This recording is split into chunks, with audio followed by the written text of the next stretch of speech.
Shalom.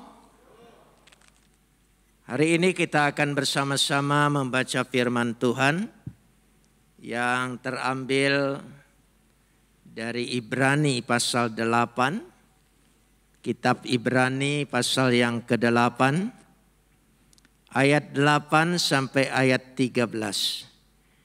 Ibrani pasal 8 ayat 8 sampai 13 kita akan membacanya saling sahut bersautan. Saya akan awali ayat yang ke-8 lalu jemaat menjawab ayat 9 dan seterusnya saling ganti bergantian sampai tiba pada ayat 13. Sebab ia menegur mereka ketika ia berkata, sesungguhnya akan datang waktunya, demikianlah firman Tuhan. Aku akan mengadakan perjanjian baru dengan kaum Israel dan dengan kaum Yehuda. Ayat 9.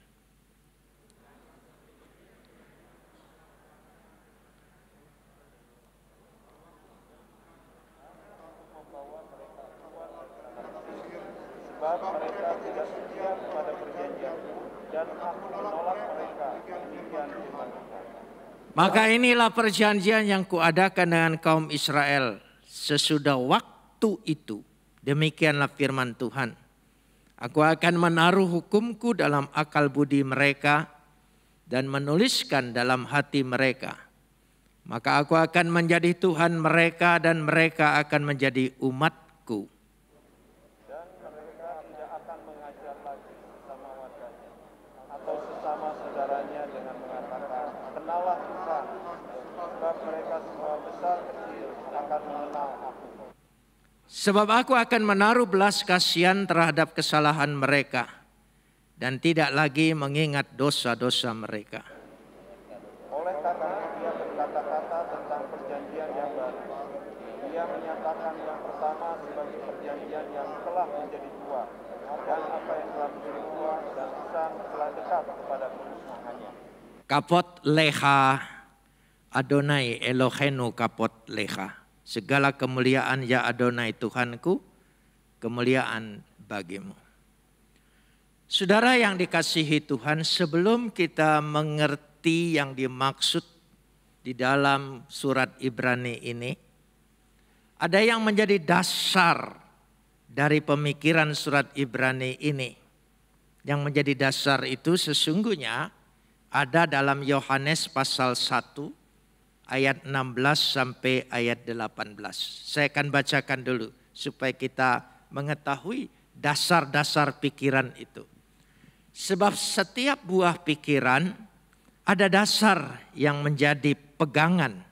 Apa sebabnya dia berpendapat seperti itu? Dan dasar yang ada dalam Yohanes 1 ayat 16 dan 18 saya bacakan. Karena dari kepenuhannya kita semua telah menerima kasih karunia demi kasih karunia. Sebab hukum Taurat diberikan oleh Musa, tapi kasih karunia dan kebenaran datang oleh Yesus Kristus. Tidak seorang pun yang pernah melihat Tuhan, tetapi anak tunggal Bapa yang ada di pangkuan Bapa, dialah yang menyatakannya. Saudara yang dikasihi oleh Tuhan, jadi maksudnya di dalam Ibrani ini tadi, sesungguhnya akan datang waktunya.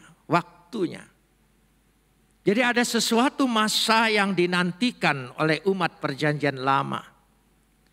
Masa apa? Masa hukum baru, perjanjian baru. Yaitu perjanjian kasih karunia. Tidak lagi hukum yang menjadi dasar, tapi kasih karunia yang menjadi dasar. Agama-agama lama selalu yang menjadi dasar adalah hukum. Ya, aturan-aturan. Ya. Syariat-syariat itu semua yang menjadi dasar bagi setiap agama. Tetapi Kristus tidak mendasarkan itu. Karena dengan hukum Taurat, dengan hukum agama, manusia bukan bisa mencapai Tuhan. Bahkan seolah-olah makin diperberat bahwa mereka tidak dapat. Karena hukum itu untuk menunjukkan kekudusan Tuhan tidak bisa terhampiri. Dan tidak ada manusia yang luput dari segala kesalahan. Dan manusia tidak dapat melepaskan dirinya dari segala kesalahan karena hukum. Dan hukum itu termasuk hukum Taurat menjadi kaca pembesar bagi kesalahan manusia. Karena itu menyadari bahwa manusia tidak bisa berupaya. Ada usaha tapi bukan kepastian. Karena usaha yang bukan kepastian inilah sehingga mereka menantikan kapan kami bisa. Saya kasih contoh. Kalau berbicara mengikuti hukum agama, saya boleh berbangga sedikit. Karena saya dididik dari kecil mengikuti hukum-hukum agama. Dan saya ikutin bukan yang ecek-ecek. Yang sungguh-sungguh. Karena saya ingin menemukan betul bagaimana hakikat manusia dan hakikat Tuhan itu. Saya ikutin. Sampai sekecil-kecilnya saya lakukan aturan-aturannya sehingga tidak boleh ada kesalahan sekecil apapun. Termasuk pada sikap ibadah. Sikap ibadah itu sudah diatur sedemikian rincinya. Sehingga kalau salah duduk, salah saja meletakkan jempol kaki, itu salah dan tidak sah ibadahnya. Dan saya ikutin. Apa yang terjadi? Setelah saya ikutin, hati saya memang seolah-olah ingin taat sepenuhnya. Tapi di hati saya timbul sebuah kebencian terhadap orang yang tidak sama dengan saya. Terhadap orang yang tidak mengikuti aturan-aturan agama saya. Kebencian itu makin membesar. Saya ingin memaksakan orang lain sama dengan saya. Karena inilah hukumnya. Saya mengerti bagaimana pikiran-pikiran orang Yahudi. Orang Farisi itu. Sehingga ketika melihat itu, dia ingin melaksanakannya. Lalu muncul dalam pikiran saya. Apa artinya taat? Apa artinya beribadah?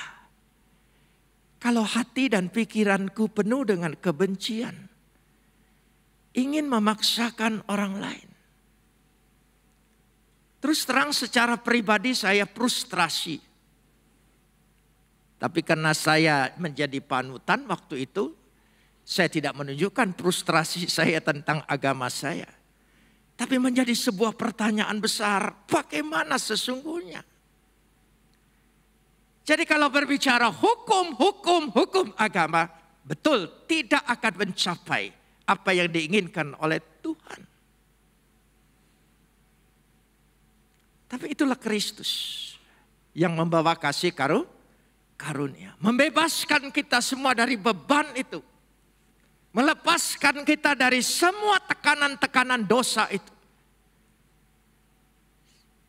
Saudara masih ingat peristiwa Yohanes 8 ketika orang-orang Farisi, orang-orang ahli Taurat membawa seorang pelacur yang kedapatan berzina di hadapan Yesus lalu berkata, menurut hukum Taurat, orang ini harus dilempari sampai mati.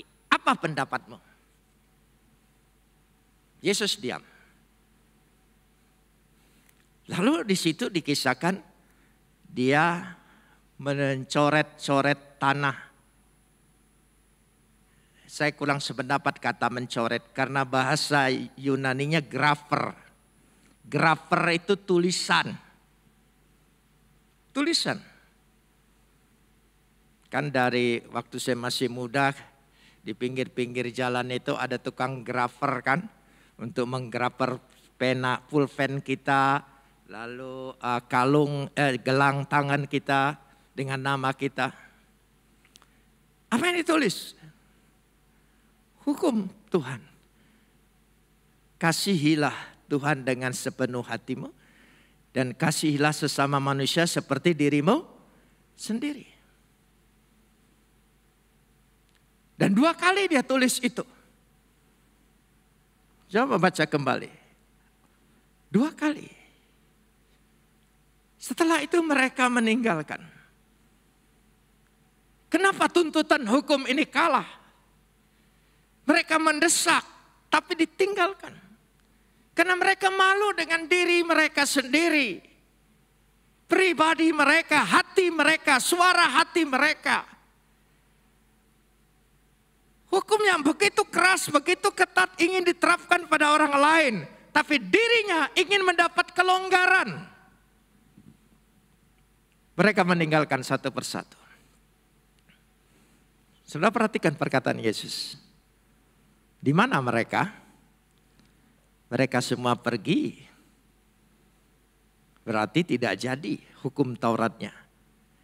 Apa kata Yesus? Aku pun tidak akan menghukum engkau. Pulanglah, jangan berbuat dosa lagi. Itulah kasih karunia. Kasih karunia inilah yang membebaskan manusia. Natal baru saja kita lewati. Natal itu lahirnya kasih karunia di tengah-tengah dunia ini yang sesungguhnya akan mengampuni seluruh isi dunia, dan dunia ini membebaskan manusia. Dan hukum baru inilah yang ditunggu-tunggu. Dikatakan kembali pada ayat 8. Sesungguhnya akan datang waktunya. Waktunya. Waktu itu dinantikan orang. Kapan waktu itu? Yaitu Natal. Natal itu berabad-abad dinantikan orang. Kapan kasih karunia itu wujud menjadi daging? Kapan kasih karunia itu sungguh-sungguh bisa melakukan dan melaksanakan penebusan, pengampunan, penyucian dosa manusia? Tidak ada lain, hanya Yesus. Amin.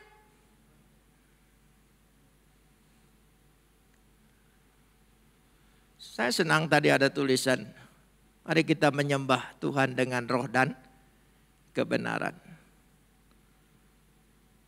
Saudara jangan berpikir roh di situ sesuatu yang semacam supranatural. Tapi roh kita itu memang sejiwa dengan rohnya Yesus. Roh Tuhan itu sendiri. Karena Natal itu adalah pekerjaan Roh Kudus. Ya. Ketika Yusuf menolak, ingin menceraikan Maria secara diam-diam, malaikat Tuhan datang dalam mimpi. Lalu berkata, jangan takut. Bahasanya bagus, yaitu jangan ragu-ragu. Karena anak yang dikandungnya adalah dari bukan hasil, dari Roh Kudus, dari.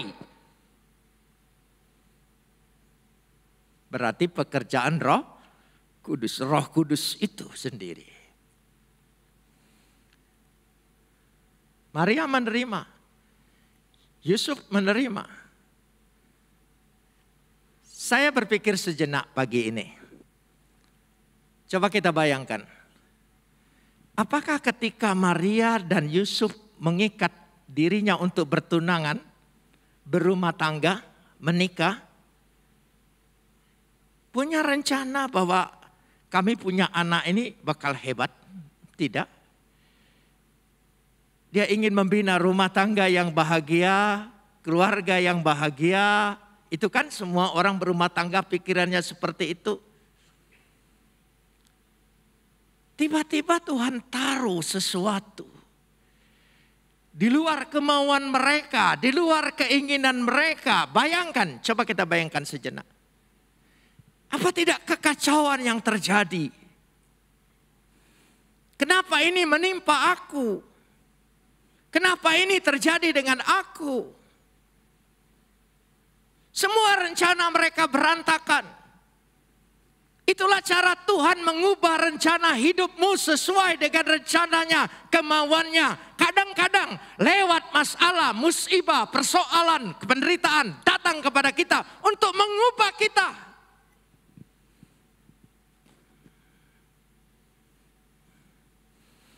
Makanya kalau jadi orang beriman, punya masalah, selesaikan masalah. Kalau orang tidak beriman, mempermasalahkan masalah. Itu bedanya. Orang beriman selalu menyelesaikan masalah. Orang yang tidak beriman selalu mempermasalahkan masalah. Itu bedanya. Jadi Tuhan merubah. Sehingga mereka mengikuti kemauan Tuhan.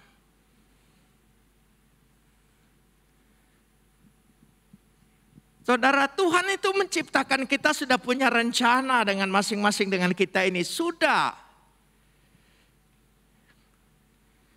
Makanya ada istilah teologi yang disebut predestination. Pre itu adalah waktu. Awal. Destiny adalah tujuan. Jadi dari awal Tuhan sudah menetapkan tujuan. Dari awal Tuhan menetapkan tujuan. Masuk surga atau masuk neraka. Dari awal. Silakan pilih. Hak pilih kita di situ. Bukan hak pilih kita menentukan tujuan. Bukan hak pilih kita menentukan. Ini mau ikut jalan Tuhan yang ini atau yang ini. Kebebasan manusia tetap terbatas. Manusia diberi kebebasan, tapi jangan lupa dia ciptaan. Kedaulatan Tuhan sebagai pencipta pasti melebihi dari segala ciptaannya. Karena manusia itu kalau tidak dihadapkan dengan kehidupan, masalah, persoalan, manusia susah merubah pendiriannya, persepsinya, paradigmanya, rencananya. Susah manusia itu. Tapi ketika diperhadapkan, dibenturkan dengan masalah yang begitu berat. Saya percaya dengan COVID-19 ini, Tuhan ingin menyadarkan umat manusia. Meskipun COVID ini bukan dari Tuhan. Tapi Tuhan pakai lewat ini menyadarkan gereja-gereja, menyadarkan umat sendiri, menyadarkan kita perlu pribadi siapa? Yesus. Karena kita menerima kasih karunia demi kasih karunia.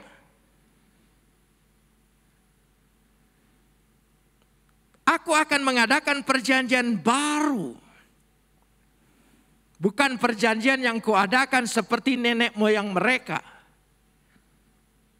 Aku akan menaruh hukumku dalam akal budi mereka dan menuliskan dalam hati mereka. Coba. Hukum Taurat itu ditulis jari Tuhan sendiri. Di atas batu. Di atas batu. Jari Tuhan menuliskan hukum Taurat. Diberikan pada Musa. Menjadi hukum yang mati. Bukan hukum yang aktif. Karena di atas batu, tulisan di atas batu, mati. Bukan aktif. Tapi hukum yang baru, dia tidak pakai jarinya, dia pakai pribadinya. Pribadi Yesus, pribadi firman itu sendiri yang turun. Yang menuliskan dalam hatimu. Ketika kita menerima Yesus, makanlah tubuhku, minumlah darahku. Dia tuliskan itu dalam hidup kita. Itulah hukum baru yang Tuhan taruh di dalam kehidupan kita. Amin. Dahsyat. Saya mengerti seperti ini. Betapa dahsyatnya dia. Dia tuliskan. Dan dia pelihara, dia kirimkan lagi rohnya. Untuk memelihara yang telah ditulis di hatinya. Menyatu. Yaitu hukumnya apa? Kasihilah, kasihilah, kasihilah. Bukan lagi turutilah, turutilah, turutilah. Orang yang mengasihi lebih daripada ketaatan. Orang yang taat itu hanya doing. Orang yang mengasihi itu being. Esensinya. Kita berumah tangga.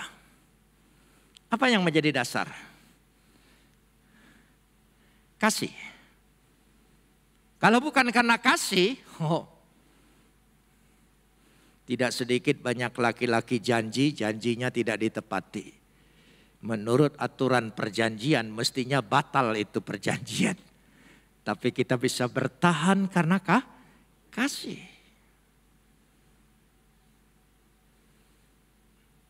Makanya anak-anak, orang menikah itu kan tidak bisa seperti kontrak. Kamu punya apa, saya punya apa, mari kita buat perjanjian. Enggak.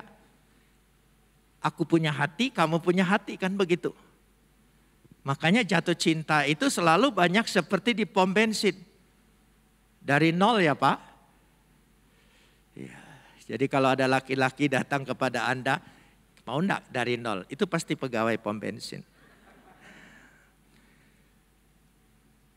Nah karena itulah.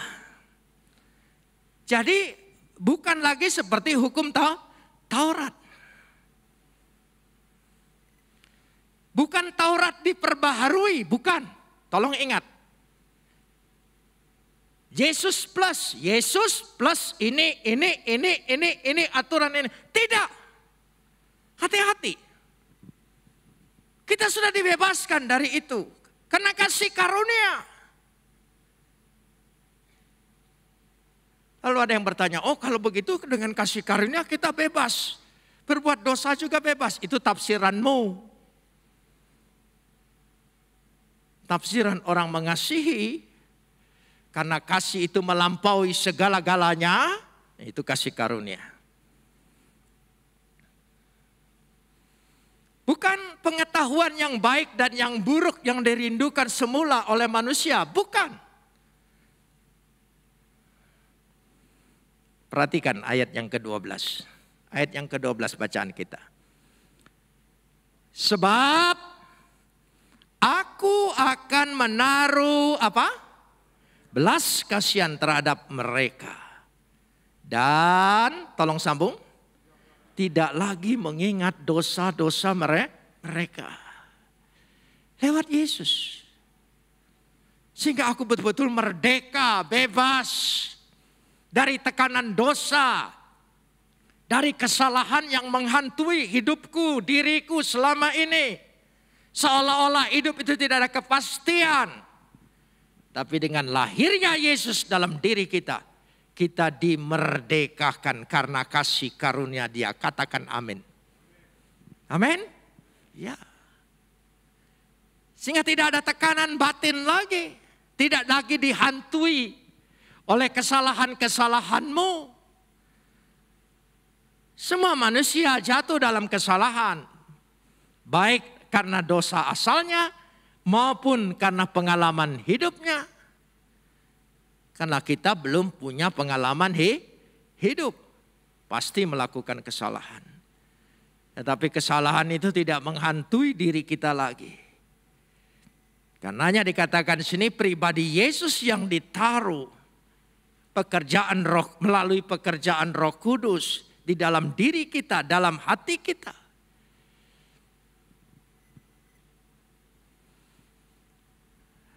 Saya ingin membagikan apa yang ada dalam pengalaman pikiran dan hati saya. Saya dulu tidak percaya dan tidak bisa percaya. Kok Yesus itu manusia dipercaya sebagai Tuhan dan disembah sebagai Tuhan. Dia kan manusia, berdarah daging, makan minum, masa? Sulit sekali. Dan tidak mungkin.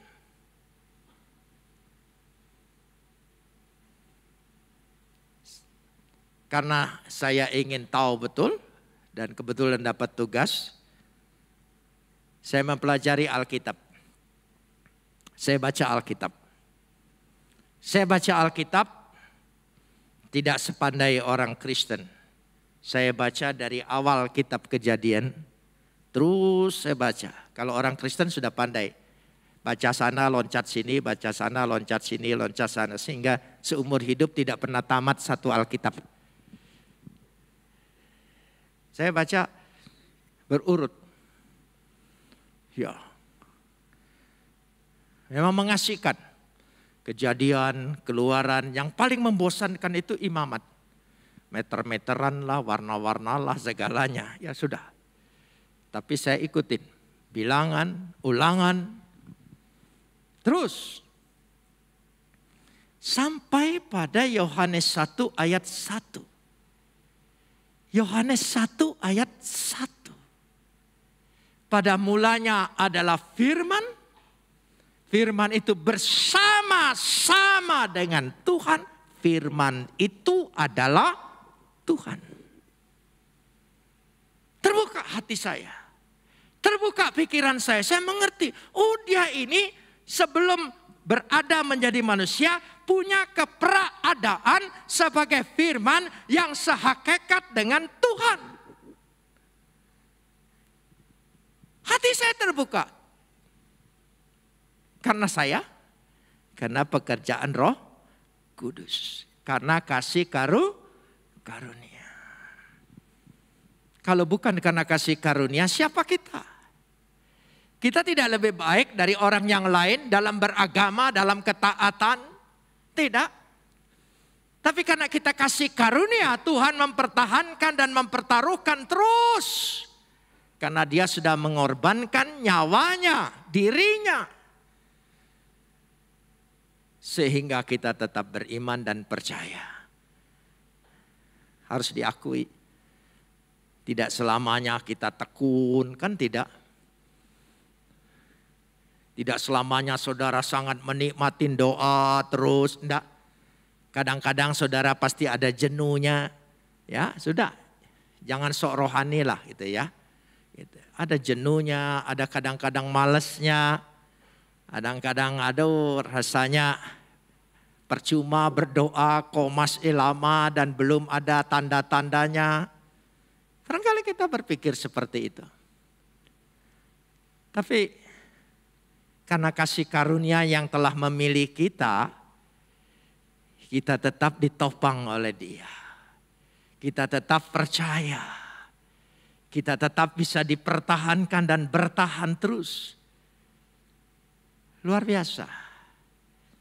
Patut disyukuri. Itulah hukum baru. Hukum yang memerdekakan kita. Sehingga dengan demikian dikatakan di sini dengan jelas sekali. Oleh karena ia berkata-kata tentang perjanjian yang baru, ia menyatakan yang pertama sebagai perjanjian yang telah menjadi tua. Dan apa yang telah menjadi tua dan usang telah dekat kepada kemusnahannya. Artinya tidak berlaku lagi. Saya kasih contoh supaya saudara. Kadang-kadang ada orang yang bertanya begini. Kalau hukum Taurat itu tidak berlaku, Pak, mengapa di gereja masih ada perpuluhan? Kan perpuluhan itu hukum yang lama. Ini pertanyaan orang. Ya, dia tidak pernah ngasih perpuluhan tapi repot dengan orang yang memberi perpuluhan. Memang agak aneh. Saya jawab begini. Segala pandangan yang ada, jangan ini, berbuat ini. Jika yang menjadi dasar kita bukan hukum tapi kasih karunia, maka itu catatan awal. Perpuluhan itu catatan awal. Jika memang betul hatimu mengasihinya, pasti. Engkau tidak ukur lagi dengan ukuran. Engkau berikan semuanya. Engkau berikan segala sesuatunya. Amin. Saya tidak tahu. Adakah suami bicara dengan istrinya? Tolong buat anggaran bulan ini apa saja. Ini. Nanti kalau saya setujui ini baru diberikan. Lengkap. Berikan istrinya. Pas. Enggak kan? Malahan luar biasa laki-laki itu. Berikan istrinya. Tidak pernah sisanya kembali. Tidak pernah. Dan dia tidak mempersoalkan itu. Dan ibu-ibu itu baik. Kalau ditanya suami ada uang? Enggak ada. Selalu enggak ada. Ya, tapi percayalah, saat-saat suaminya menghadapi kesulitan keuangan, keluar tabungannya yang tak dikira. Jadi kalau suami istrimu agak berbohong sedikit tidak ada uang, biarkan dan senyum saja. Itu tandanya dia nabung. Benar ya? Tandanya dia nabung. Nah, kan tidak pakai aturan gitu.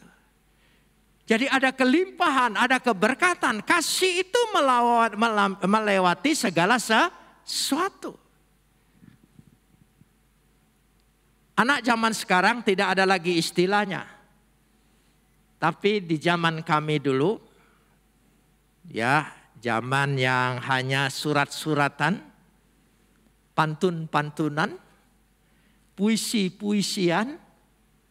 Sekarang kan enggak. Malahan kata-katanya aja sudah disingkat. Sampai saya kalau terima WA dari cucu saya tidak ngerti ini apa maksudnya. KBR, KNYR, segala semua disingkat semua saudara. Jadi saya bilang buat apa ngomong kalau semua serba singkatan. Mendingan Morse saja waktu pandu ada tanda, ada ini. Mendingan itu. Ini singkatan. Zaman dulu, oh tidak. Terurai. Mengungkapkan. Lautan api aku seberangi. Dahsyat saudara. Ya. Badai aku lewati. Padahal dia di gunung. Lautan aku seberangi. Siang dan malam kamu adalah impianku. Wajahmu selalu terbayang bagaikan rembulan. Sebelum orang ke bulan. Setelah ke bulan bopengan semua di bulan saudara ya. Jadi. Itu. Ungkapan-ungkapan itu. Itu adalah ungkapan kasih. Sekarang ungkapan kasih itu nampaknya sudah terlalu diekonomikan. Kan singkatan-singkatan itu supaya ekonomis kan?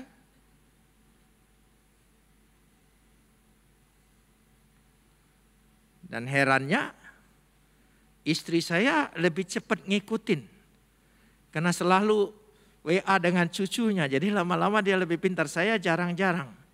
Jadi kalau saya terima WA istri saya, apa ini artinya? KBR ini apa maksudnya? Kantor berita. Loh iya kan? Saya tidak tahu. Tetapi kita mencintai Tuhan. Karena Tuhan sudah mencintai kita lebih dulu. Amin. Dia lahir ke dunia. Dia datang ke dunia. Melewati semua proses yang tidak seharusnya. Karena dia adalah ilahi dan Tuhan. Raja di atas segala raja. Tapi dahsyatnya dia memberikan sesuatu kepada kita dengan jelas. Sebagaimana dikatakan dalam Yohanes tadi. Coba kita kembali kepada Yohanes yang terakhir tadi. Injil Yohanes ayat yang ke-18 pasal 1. Tidak seorang pun pernah melihat Tuhan. Tetapi anak tunggal Bapa yang ada di pangkuan Bapa. Tolong sambung. Dialah yang menyatakan. Jadi Yesus itu adalah pernyataan Tuhan untuk menyatakan kasih-Nya, rencananya, kehendaknya, kemauannya, pengampunannya, seluruhnya, sepenuhnya ada pada pribadi Yesus Kristus. Bukan huruf mati. Dia mengampuni, bukan berkata kamu kalau begini-begini nanti aku ampuni, tidak. Tapi dia melakukan itu semua, menebus itu semua, mengerjakan itu semua. Dan berkata kepada kita, kamu sudah diampuni. Itu bedanya.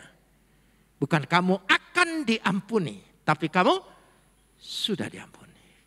Saudara percaya Yesus? Kita semua sudah menerima kasih karunia-Nya. Kita semua katakan, aku sudah diampuni. Amin. Katakan lagi, aku sudah diampuni.